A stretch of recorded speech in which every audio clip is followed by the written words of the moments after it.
Hi everyone, welcome back to my YouTube channel. Today I'll be talking about a topic that I hold dear to myself, and it will be looking at how social media impact teenagers and how it affect them negatively, what we can do, to limit this negative effect on them, and also how to promote and healthier digital habits for our teenagers.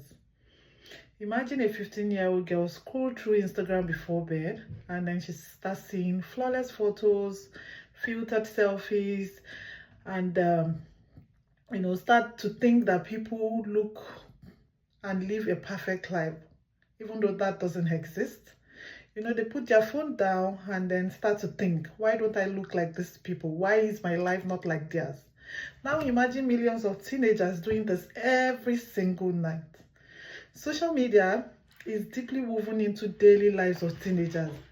While it connects and entertains, it also introduces risk we can't ignore.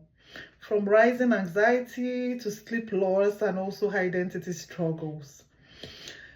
We would also be looking at some of the effect of the use of the social media on teenagers. And the first one I'll be touching on today is the mental health concern. Study shows that there's a strong link between high social media use and increased rate of depression and anxiety in teenagers. Plus, platforms can promote unrealistic beauty standards and highlight reels that leads to feeling of inadequacy in teenagers. Another effect that we'll be looking at today is sleep disruption and academic decline.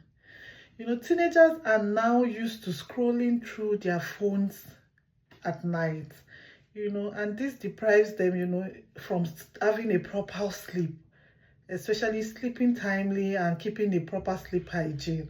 This is a serious issue that needs to be looked into. Sleep deprivation impacts focus, it impacts their memory, and it also impacts performances in school.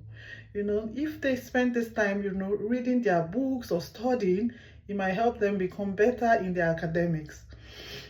Another issue that we'll be looking at is addictive design and loss of self-worth. Social media is designed to be addictive. Likes, notification, all this leads to endless scrolling. So too many times teens often measure their self-worth through engagement and how many likes they get or how many followers they have on their social media platform. Pure these are issues that distract them in life, and it needs to be looked into. Yeah. So what are the things that we can do to help our teenagers, use social media positively? One of the things I think should be done is we need to promote digital literacy.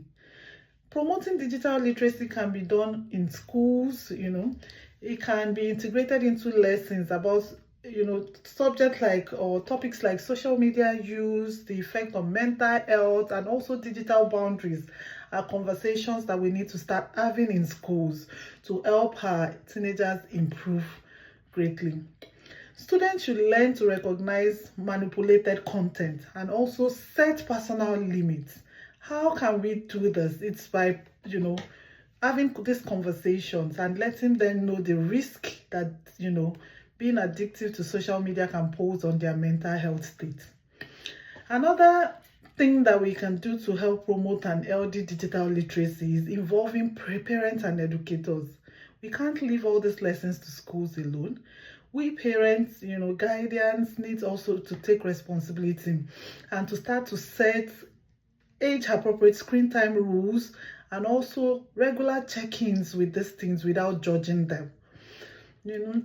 Having one-on-one conversation with them, understanding what they get to do on their phone, the kind of things they watch, the digital habits that they have in general. Parents need to start to get involved with their kids. Another way is teachers can also model a healthy tech habits and open up discussions in classrooms. You know, when they start to have conversations about these things in classrooms, you know, asking them questions, you know, understanding their thought process, you know, would help teachers, you know, model healthy tech habits with these teenagers. Another thing we can do to help our teenagers is advocate for tech responsibility. You know, we need to push platforms to build healthier futures like screen time reminders, you know, content filters. Ensure that only positive content filters that are age appropriate are displayed on teenagers, you know, timelines when they're on social medias. And also another thing they can help us do is to ensure that mental health resources are being pushed out, you know, on their screen time, so that when they start to see these things, they get to start understanding them. You know, another thing that tech advocacy can help us do is to support policy change and regulate harmful content and design practices. So to conclude, I would say that social media can be both empowering and damaging for our teenagers, and the risk to their mental health, to their sleep, to their self-esteem are real, and they are growing rapidly, and if not dealt with timely, it's going to cause a damage that might not, you know, a damage to their health, not just their health, their mental health, their performance in their academic, their concentration, and everything that surrounds their well-being. You know, so it is up to us and not just the tech companies to make sure that the tools have these young people and not harm them in any way. So let's start to have conversation, set boundaries, and demand better from these technology companies. We need to start to hold them accountable. We need to let them know that for our teenagers, we need healthy content. We need resources that can help them, you know, use this platform positively. Thank you so much for listening to me tonight. I'm happy to take any questions you have or hear your thoughts on how we can, you know, make social media a safer and smarter place for our teenagers. Thank you, and see you all guys in my next session. Bye.